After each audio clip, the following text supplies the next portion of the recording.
Ahí estamos. Les cuento un poco y me presento. Soy Diego Aguilera. Trabajo actualmente en 3 grupos CREAS. Uno es el CREA Tandil y el CREA San Manuel, junto con Miguel Redolati. Después estoy en el CREA Arroyo de los Huesos, junto a Beto Galdiano y Sebastián Salvaro. Y después, como dijo Pascual, bueno, estoy yendo siempre como asesor a varias empresas que le digo privadas, que son parte de empresas no CREA. Así que un poco la idea, cuando hablé con Pascual de esta charla, y enfocado bien en lo que es el programa de cultivo de fina, la idea original y la idea que les quiero transmitir un poco ahora es ver un poco la proyección del negocio agrícola para la campaña 2021, o sea, la campaña nueva que vamos a desarrollar, mirándola bien desde el lado de la zona mar y sierra serrana, pero voy a hacer algunos comentarios y algunas salvedades de todo lo que es la zona mar y sierra costera, algo de lo que es zona cuenca, que va desde Chascomús hasta Roque Pérez Saladillo, y también algo del norte de Buenos Aires, o sea, algunas particularidades que son muy similares, y después algunas herramientas y conceptos para ganar eficiencia desde el lado productivo. O sea, la charla se va a dividir en 2, una viendo lo que es parte más económica de márgenes financieros y algo de granos, y después se va a desarrollar bien una parte técnica. Así que ese es un poco el tema a desarrollar. Partiendo un poco con lo que es granos, me pareció interesante ver y comentar un poco cómo es la evolución de las retenciones.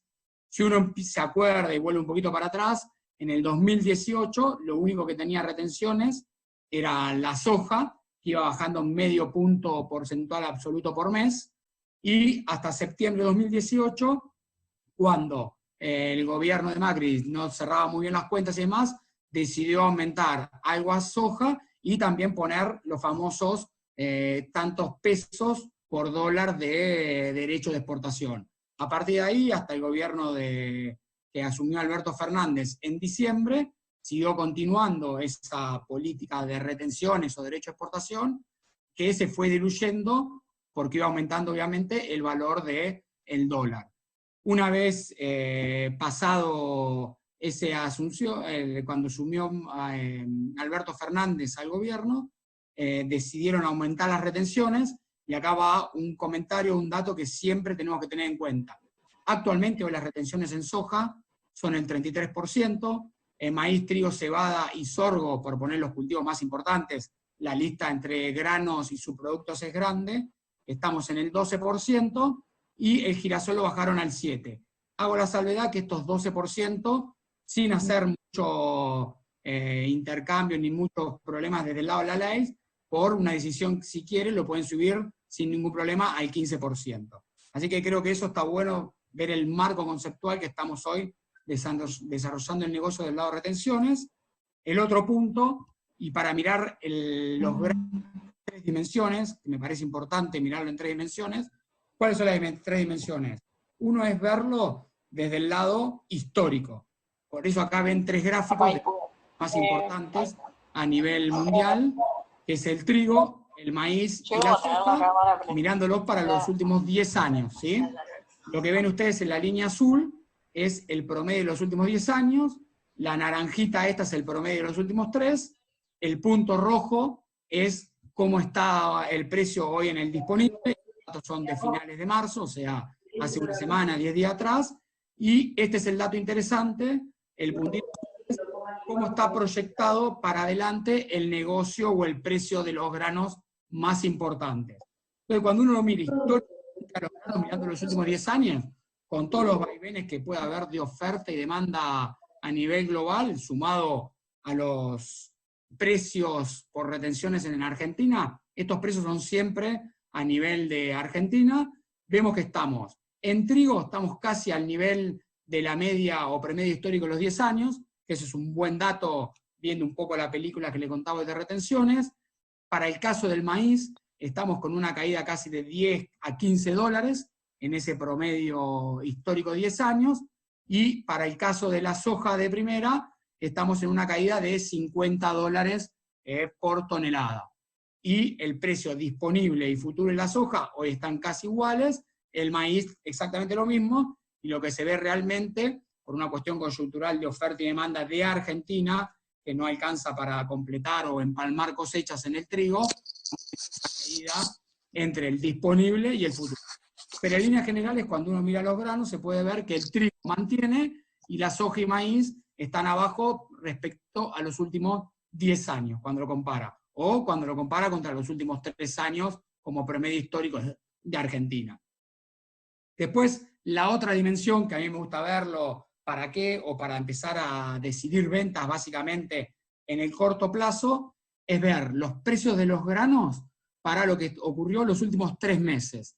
Los últimos 3 meses, obviamente, que está de sabido conocimiento, está todo lo del coronavirus, lo del COVID-19, que afecta a muchas actividades. Los granos, uno pareciera que se afectan menos porque son alimento y demás, pero en líneas generales estos gráficos que estamos viendo ahora incluyen los últimos 3 meses, desde el 1 de enero a la fecha, lo saqué justo hoy a la mañana, lo que se puede ver para los granos más importantes, como es el maíz, el aceite de soja, en la soja como grano, lo que es avena, lo que es canola o trigo, lo que se puede ver desde los picos que tuvimos cuando inició la pandemia, estamos viendo en promedio, más o menos de todos los granos, un 10 a 15% de deterioro en los precios. ¿Para qué me parece interesante tener en cuenta estos valores? Es para empezar a ver y decidir qué pasa con las ventas en el corto plazo. Que después durante la charla lo vamos a ver bastante. ¿Por qué? Porque creo que hay que empezar a decidir ventas desde el lado de ver, ir ajustando los financieros de las empresas, ir comprando insumos para la nueva campaña. Este tema es importante sabiendo cómo puede evolucionar, dependiendo cómo vayan saliendo los países de todas las cuarentenas y el parate global que tenemos en la economía. Entonces, como líneas generales, hablar del 10 al 15% de merma en los precios es un valor más que lógico. Y la tercera dimensión, que me gusta verlo para empezar a planificar la campaña, es ver cómo esperamos los precios de la campaña 2021 respecto a lo que fue la campaña 19-20. Obviamente que no voy a leer todos estos puntos que figura por grano, porque sería bastante largo y tedioso, pero después la presentación esta está para compartir, no hay ningún problema, se la piden a Pascual, yo se la mando y les llega sin ningún problema. Entonces, un poco lo que yo quiero resaltar en esto, que lo voy sacando de charlas que vamos teniendo siempre o con Novitas, o leyendo a Di Stefano, o con Agustín Baqué ahí de Necochea, vamos anotando lo importante que vamos viendo cada 15 días en lo que es mercados de granos, y en base a eso vamos haciendo un poco las tendencias que nosotros creemos. ¿Qué estamos viendo en líneas generales para los granos? En cebada, recuerden que estoy contando qué es lo que estamos viendo para la campaña 2021. Estamos viendo por cultivo 5 o 6 ítems. En líneas generales, lo que estamos viendo para cebada es respecto siempre a la campaña 19-20, que la tenemos fresquita y la estamos vendiendo y la estamos desarrollando. Estamos viendo que los precios se pueden mantener una forma neutral, o sea, creemos que vamos a estar en los mismos valores que el año pasado. Ahora después cuando veamos los márgenes vemos cuáles son esos valores, pero ¿por qué creemos esto? Si bien el stock consumo, que remarco más lo colorado como para remarcar algunos de los puntos, está cómodo a nivel mundial, hoy no hay una relación complicada de stock consumo, vemos que los países exportadores, los más importantes, los que a partir de ellos el mundo se nutre de esta cebada, ya sea forrajera o cervecera, el clima no está siendo todo lo óptimo que necesitaría el mercado para mantener esa relación stock-consumo. El otro punto, que uno lo puede ver como negativo o positivo, por eso está bueno a veces siempre uno ir sacando sus conclusiones y después para el debate o para las preguntas podemos ahondar y profundizar. Estamos viendo que hay bastante carry entre la campaña que pasó y la nueva, que estamos por sembrar, o va a terminar con un poquito de carry más de lo pensado, pero lo que estamos viendo es que uno hablando con las empresas, que después lo ven en márgenes, o hablando un poco con algunas compañías, lo que estamos viendo es que va a bajar el área de cebada en Argentina y subir un poco la de trigo. Entonces, ese carry que pareciera negativo en un momento puede terminar siendo alcista, porque vamos a tener menor área, menor producción, y todavía nos falta toda la ventana climática desde el lado productivo. Para el caso del trigo, hay una cosa muy interesante, lo estamos viendo alcista, siempre pensando que la salida de la pandemia, recalco, va a ser lo más normal posible y dentro de los planes o los parámetros que se viene y uno puede ir leyendo. Como punto muy alcista de la cosecha nueva, son dos. El stock consumo de la campaña 2021 a nivel mundial es el más bajo de las últimas 9 campañas. Y después los países exportadores, los más importantes, sobre todo los del hemisferio norte, que producen casi el 85-90% de la producción de trigo a nivel mundial, también están teniendo algunas complicaciones climáticas. Y el otro punto interesante es que Argentina está llegando muy ajustado al empalme entre cosecha 19-20 y la 20-21, entonces también van a ser disparadores para ir fijando precios durante el ciclo del cultivo. El maíz lo vemos neutral, básicamente porque la relación stock-consumo es holgada y va a seguir siendo holgada, y lo único que nos genera un poco de que puede ser de neutral a bajista es cómo termina repercutiendo todo lo que es la baja del petróleo a nivel mundial y cómo eso afecta a lo que es la producción de bioetanol de las empresas de Estados Unidos. El girasol lo vemos de neutral alcista respecto al año pasado por dos cosas. Una es porque estamos a nivel mundial, lo que es aceite, está en la relación más baja de los últimos 10 años, y eso mismo ocurre para lo que es el girasol, o sea, aceite en particular, que incluye palma, colza, girasol y soja, y también lo vemos para el caso particular del girasol.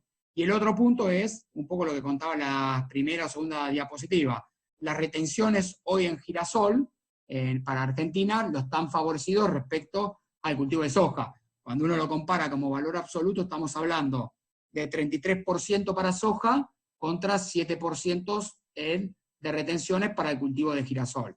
Y la soja, por una relación stock-consumo cómoda actualmente hoy a nivel mundial, sumado a aumento de la producción en Estados Unidos, algo de producción que aumenta Brasil y demás, lo vemos bajista a neutral, si uno quisiera poner un poco el panorama pensando en la campaña 2021. Ya para entrar a lo que es temas mezclados técnicos y de márgenes o productivos, siempre me parece interesante contar el ejemplo de las ambientaciones en las zonas mar y sierras, y ahora me paro en la zona mar y sierras serranas, pero bueno, acá el dato es cada zona en particular. Tengo entendido que hay conectado gente de la zona costera, algo de la zona sudoeste, de la zona cuenca o de norte. Cada zona tiene sus limitantes o sus factores de la producción. Una vez que uno detecte esos factores, lo que hacemos es generar rotaciones adecuadas a esos factores para poder tener la mayor potencial de rendimiento, que esos de rendimientos sean estables y a su vez que sean estables en el tiempo, ¿no? ¿Qué es lo que usamos nosotros como factores para la ambientación en la zona mar y sierras serranas? Básicamente nos centramos en 4 factores.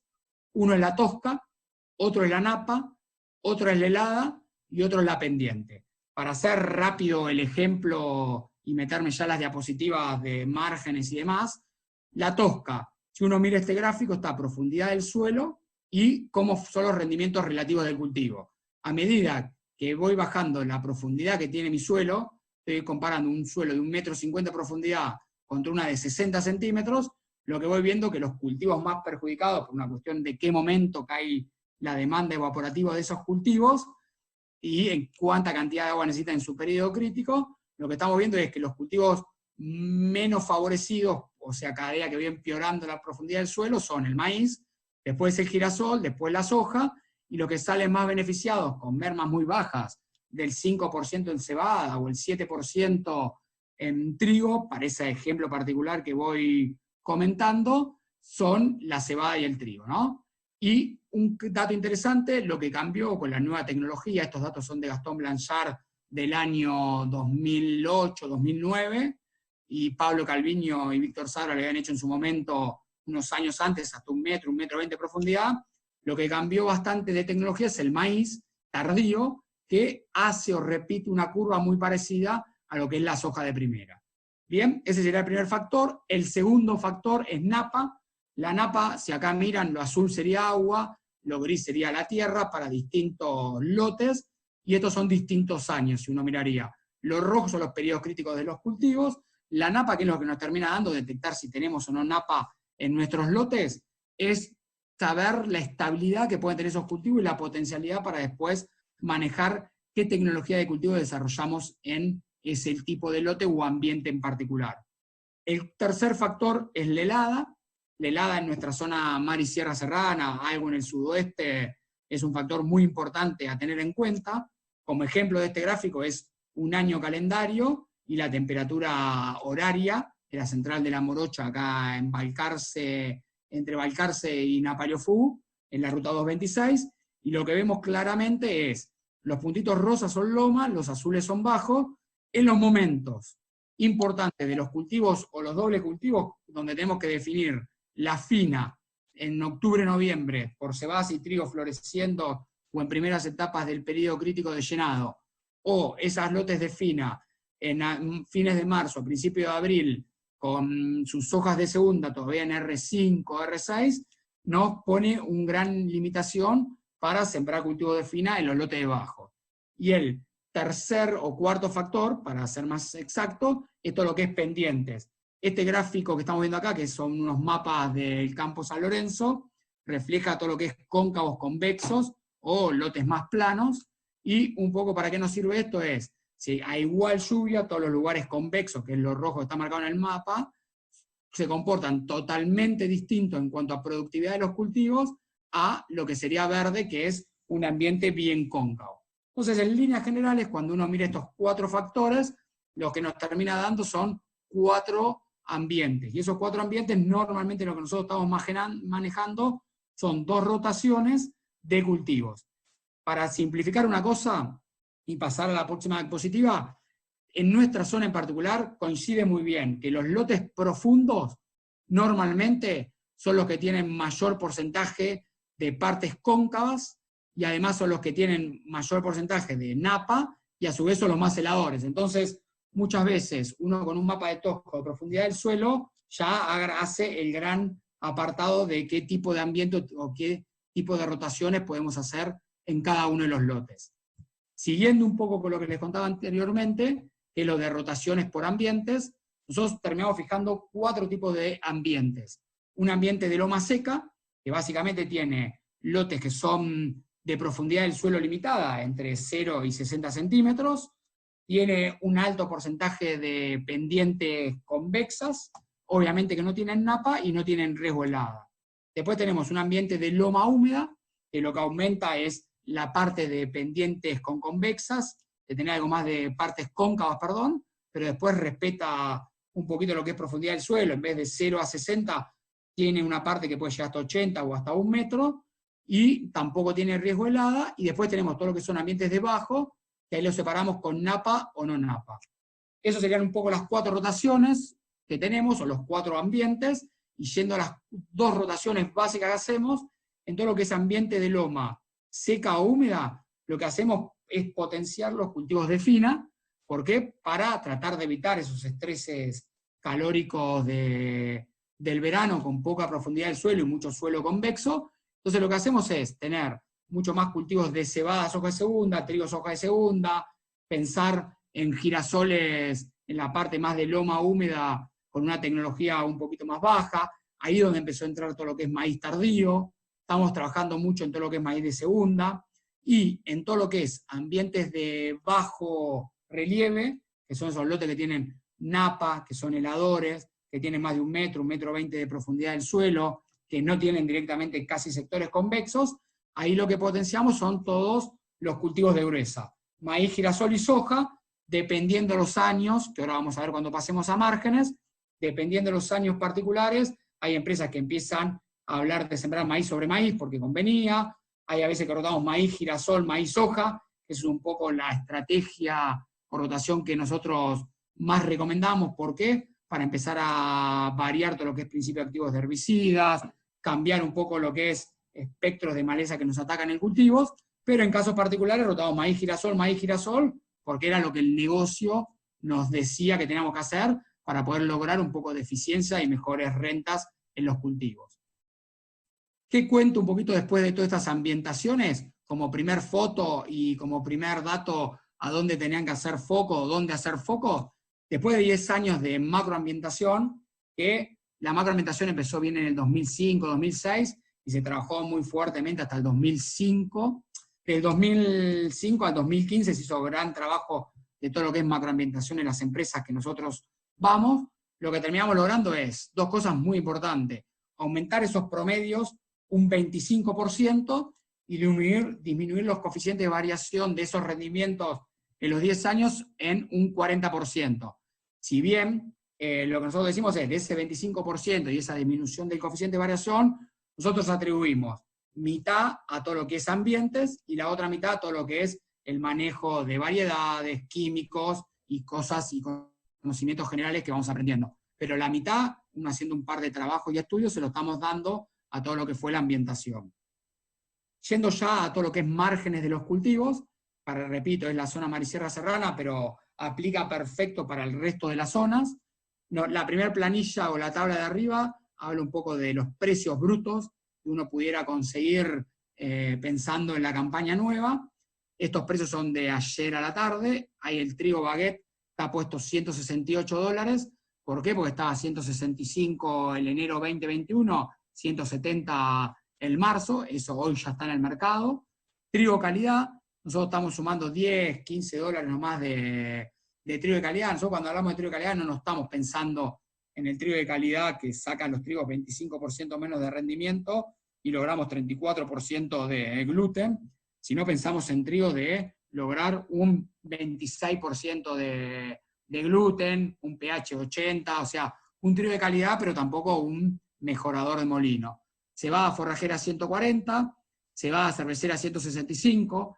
Este dato puede ser el más polémico, porque hoy no hay precios en el mercado, pero un poco uno hablando con las cooperativas que tenemos relaciones acá en Tandil, o en Necochea, o con alguna empresa particular que siempre se dedica a exportar directamente ellos cebadas cerveceras, hablan de ese valor, de $165, que repetiría un poco el precio del año pasado. ¿Por qué no menos que ese valor? Porque si no, lo que va a bajar es mucho la cantidad de cebada que se va a sembrar en Argentina.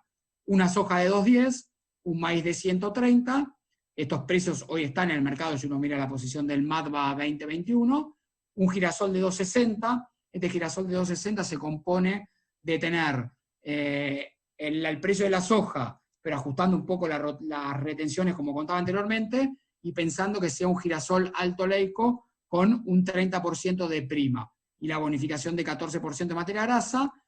Este análisis incluye, bueno, los gastos normales de los insumos, acá están reflejados los más importantes, que creo que es interesante tener en la cuenta, y este dato está bueno, que está pensado como alquilar del campo propio. Ya sea, si voy a alquilar, soy una empresa de siembra en campo de tercero, realmente ese alquiler lo pago. Si yo tengo un campo propio, nosotros muchas veces analizamos como que el campo propio se tiene que pagar la renta de capital, que tiene invertido en tierra.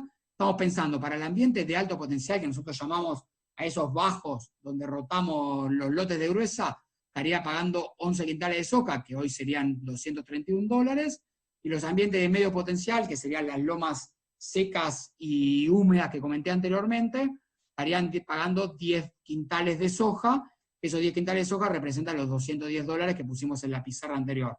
Estaría pagando una administración de pool de $50 y flete a puerto y demás. Estos rindes de acá, yo la muestro y comento los amarillos, son los promedios que tenemos del CREA Tandil, San Manuel y Arroyo de los Huesos para los últimos 5 campañas. Esto incluye helada, incluye viento, incluye una masa de 30 empresas en particular. Estamos hablando de 5.300 kilos de trigo baguette y 1.200 kilos de soja de segunda sobre trigo. Trigo de calidad baja, con el comentario que le hice anteriormente, no estamos hablando del trigo de calidad full, sino un trigo de calidad para llegar a molinos con el sobreprecio que comenté anteriormente, con una caída entre el 7 al 10% del rinde, lo mismo para soja de segunda por una cosecha más tardía, cebadas de 5.500 kilos y soja de segunda de 1.500, sojas de primera de 2.800, maíces tardíos de 7.500, girasoles 2.600. Recuerden que este es el ambiente de potencial medio que paga $210 y donde entran los cultivos de fina, y cuando nos vamos a los bajos, que son los heladores, que hay algún problema de encharcamiento y demás, hablamos de mayor potencialidad, obviamente, 3.200 kilos de soja, 9.500 kilos de maíz y 3.000 kilos de girasol. Eso es un poco los valores de rendimiento que vamos a proyectar los márgenes en las diapositivas que siguen adelante. Bien, Yendo a los márgenes, les cuento un poco cómo es este gráfico. Acá están todos los cultivos, colza, soja de segunda, cebada cervecera, cebada forrajera, trigo baguette, trigo calidad, siempre con sus hojas de segunda, un trigo baguette solo, un trigo con un verdeo de invierno. Esto nos lo piden mucho porque hoy la ganadería o la recría está bastante bien vista, primero por números, y segundo un poco por todo lo que es control de malezas, el maíz tardío que comentaba, el girasol y la soja, siempre hablando en el ambiente de loma que paga 10 quintales de soja. ¿Dónde está representado ese 10 quintales de soja que estamos pagando? Mala administración de pool, en la barrita azul que están viendo ustedes, lo rojo es el costo directo de los cultivos, y lo verde es el resultado antes de pagar impuestos a las ganancias, que tendría, siempre repito, analizándolo como un pool de siembra. Viéndolo desde el lado de producción, lo que vemos es que tenemos, lo que estamos viendo es que tenemos muy destacados 3 cultivos dentro de los cultivos de fina: la cebada cervecera con soja de segunda, el trigo baguette con soja de segunda, y el trigo de invierno pensando en un proyecto de recría o un modelo de recría de 2 cabezas y media, 3 terneros por hectárea. Esos 3 cultivos hoy están entre 150 y 180 dólares. Después podemos ver cada campo en particular, si tiene más rinde el primer cultivo, del segundo, o es mejor o peor vendiendo, pero estamos hablando de 150 dólares de resultado. En cambio, los cultivos de gruesa, para este tipo de ambiente, repito, estamos viendo que el girasol está un escalón más abajo, ya está hablando de un resultado de 100 dólares por hectárea, ese maíz tardío 60 dólares, y la soja de primera está en menos 30 dólares. Eso es un poco, lo venimos viendo, como dato particular, dentro de los CREAs que vamos, va bajando bastante la proporción de soja de primera en las últimas campañas, sobre todo porque los cultivos de fina se han afianzado muy bien por precios y rendimientos, lo mismo que el girasol. Una salvedad que quiero hacer: estos costos directos de los cultivos están planteando un modelo medio que nosotros tenemos dentro del CREA, en cuanto a malezas, ¿no? Con toda la problemática que tienen, que después en 2 o 3 diapositivas posteriores les voy a hacer un comentario.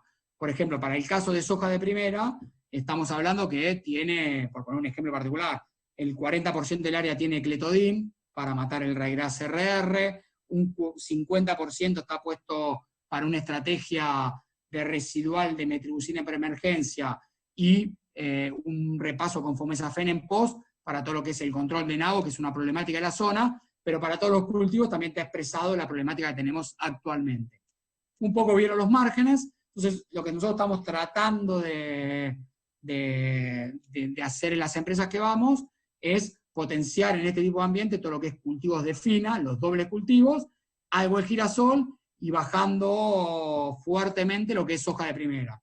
Esta planilla, como lo comenté, después les va a quedar a ustedes, también tiene puesto la rentabilidad que tiene cada uno de esos cultivos sobre capital invertido instantáneo, o sea, no está puesto sobre todo el costo total, sino mirándolo cuántas veces recircula la plata, sobre todo cuando lo miramos como cultivos de soja de segunda o dobles cultivos, que la plata de la fina normalmente nos sirve para pagar gran parte de los costos de soja de segunda, algún alquiler del segundo semestre, y también está puesto el rinde de indiferencia que nosotros tenemos que pasar o superar sí o sí para poder empezar a ganar plata. Esto, tanto el rinde de diferencia como el precio de dolor de los cultivos, está puesto a renta cero. A partir de ahí, yo empiezo a ganar plata si uno a esto quiere ya poner la rentabilidad del 12%, por ejemplo, para proyectar la campaña, y yendo al ejemplo de la cebada, estos 4.400 kilos se te convierten en 4.800. Esta soja de primera de 2.900 se te convierte en 3.200 kilos de rendimiento. ¿Bien? Un dato interesante es simular este tipo de márgenes. A ver, nosotros lo miramos estáticamente en cuanto a rindes de los cultivos. Si uno quiere simular un poco los márgenes, nosotros lo que hacemos es tener esta foto que están viendo ustedes o esta imagen y decir: yo iba a sembrar soja de primera, por poner un ejemplo, poner ejemplos contrastantes, ¿no? O voy a sembrar girasol. Yo digo, si yo siembro soja de primera y estoy perdiendo 32 dólares a priori, recuerden que este 32 dólares perdiendo, ya me estoy pagando el alquiler del campo propio, ¿no? Y estoy ganando 104 con girasol, o 182 con soja, con cebada, soja de segunda.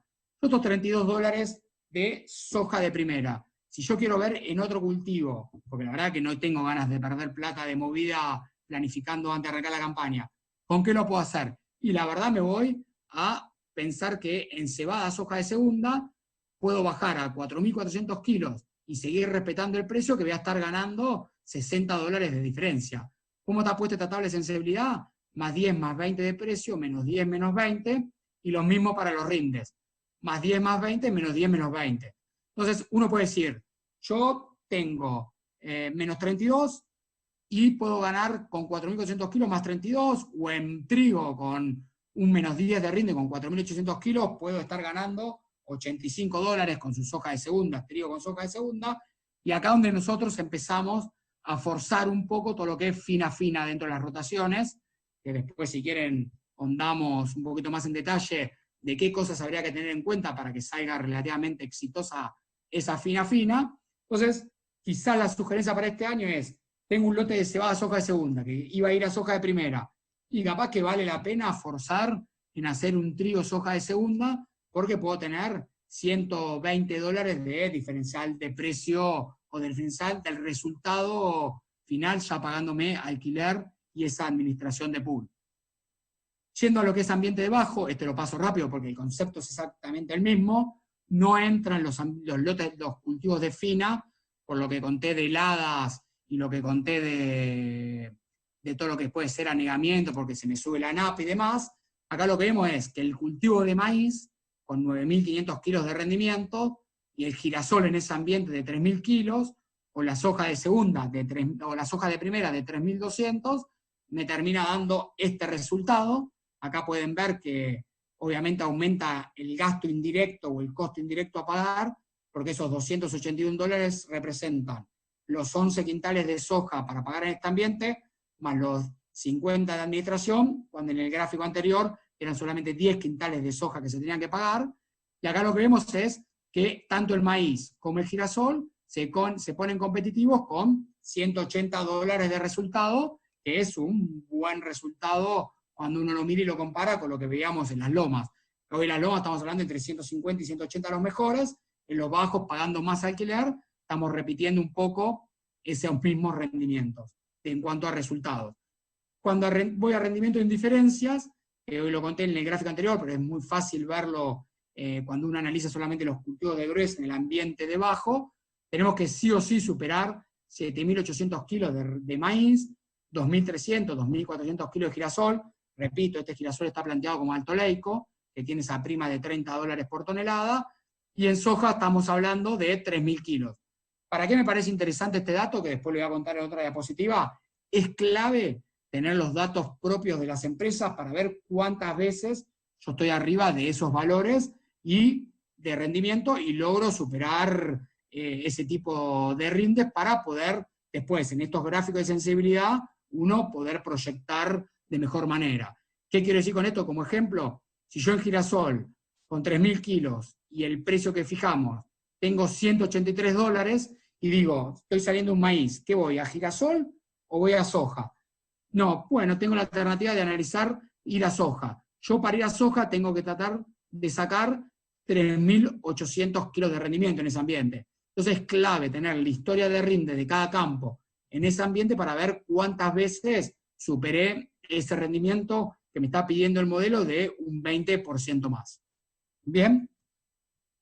Hacía el comentario de malezas, ¿por qué? Porque los planteos que estoy hoy comentando de pagar 10 quintales en el ambiente de loma, o 11 en el ambiente de relieve bajo, donde entran los cultivos de gruesa, está planeado para una foto media de la situación que nosotros tenemos en las empresas CREA que vamos. Pero como todos sabrán, la problemática de malezas cada vez está más complicada. Lo que muestro en este gráfico, por poner 3 malezas que nosotros estamos hoy teniendo bastante en nuestros planteos. Uno es el yuyo colorado, otro es el raygrass RR y otro es todo la combinación de nabo. Para poner un ejemplo, puse el partido de Tandil. Estos son relevamientos que va haciendo la REM de porcentaje de lotes afectados, y hoy en día estamos en el 12%, cuando hace 2 años atrás estábamos el 2% en yuyo colorado. En raygrass estamos en el 31%, cuando antes estábamos en el 10%, y en nabo estamos en el 40%, cuando hace 2 años atrás estábamos en el 15%. Esa foto del 2019, viendo un poco los lotes ahora y recorriendo los cultivos de gruesa, creo que debe haber aumentado. Cuando se haga este reglamento para el 2020, creo que los porcentajes van a ser mayores.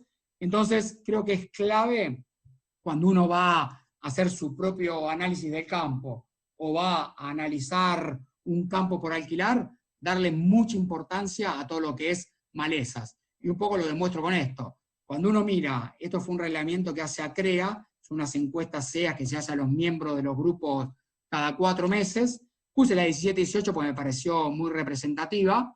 Está puesto el costo promedio que tenemos los tratamientos normales que nosotros tenemos en cualquier paquete tecnológico de $55 por hectárea en su momento, y cuando uno pensaba en qué tratamientos extras teníamos que hacer para tratar la problemática de malezas, nos subía $20 cuando uno hablaba del paquete global que tenemos en las empresas. Cuando uno dice, yo me voy a gastar, por ejemplo, para nabo, $40 más, pero lo tengo afectado en el 50% de la producción o de la superficie, que era ver un poco el gráfico anterior de qué porcentaje de área tenemos afectado, estamos hablando de $20 más que tenemos en el costo directo de los cultivos.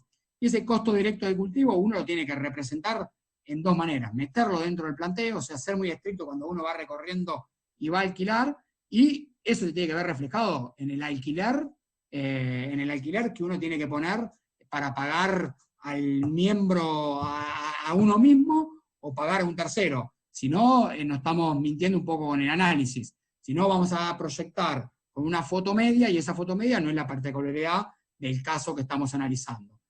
Y esto lo paso rápido, pero un poco lo que nosotros estamos viendo, y me parece interesante recalcar y renombrar, es ver las malezas no solamente del lado de los químicos. Si bien hay mucha charla que se habla de químicos, muchas de las compañías reflejan mucho en control del lado de los químicos, sino pensarlo mucho más en una visión sistémica de control de malezas.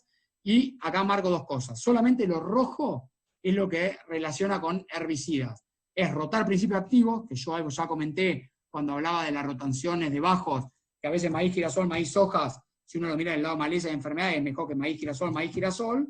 Y otra es mucho de lo que es principios activos y residualidades, ¿no? Entonces, ¿qué quiero decir con esto? Si yo estoy por sembrar cebadas o trigos en esta campaña, y estuve en alguna de las zonas que me llovió muy poco durante diciembre, enero, y febrero y marzo, y apliqué Spider o Clearsol en girasol, Spider en soja y Clearsol en girasol, y tengo miedo de tener algo de residualidad, bueno, estemos muy atentos a ese dato, analicemos materia orgánica, analicemos lluvias, analicemos dosis y cuánto nos llovió posteriormente.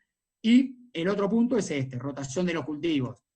Rotación de los cultivos lo comenté anteriormente, y el otro punto es conocer el ciclo de las malezas. Si yo tengo un lote que puede pasar bastante en parte del sudoeste, muy cargado de avena, muy cargado de ryegrass, quizás no es la rotación ideal seguir forzando a hacer mucha fina, por más que muchas veces el suelo te diga hacer mucha fina, porque nos va a terminar complicando todo lo que es el control de esas malezas. Así que creo que esto es clave desde el lado de rotación de principio activo, del lado de principio activos por residualidades, mucho conocer los ciclos de las malezas y todo lo que es las rotaciones de cultivos.